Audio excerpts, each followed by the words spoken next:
আপনি কি ভেবেছেন আপনার নামাজ দিয়ে আপনি জান্নাতে যাবেন? আপনি তাহাজ্জুদ গুজার, সেজদা দিতে দিতে কপালে দাগ ফেলেছেন, এটা আপনারা জান্নাতে নেবে না? আপনি এলাকার সবচেয়ে বড় হাতেম তাই দানশীল, এই দানের ভরসায় বসে আছেন। কুশ্চিন কালো ভাব। আমাদের নামাজ, আমাদের রোজা, আমাদের ইবাদত, এগুলোকে মিজানের পাল্লায় উঠালে কোনো ওজনই হবে না।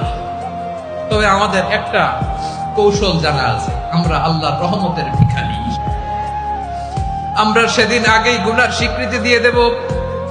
আমরা বলবো, আল্লাহ তুমি প্রশ্ন করার আগে তোমার একটা কথা বলি, আমারে কিছু জিজ্ঞেস করো না, আমি সব করেছি। এমন কোন পাপ নাই যে পাপ আমারে দিয়ে হয় নাই। তোমার রহমত দিয়ে তুমি জান্নাতে পাঠাবা, তোমার দয়ায় জান্নাতে যেতে চাই, আমল দিয়ে না। পারবেন বলতে?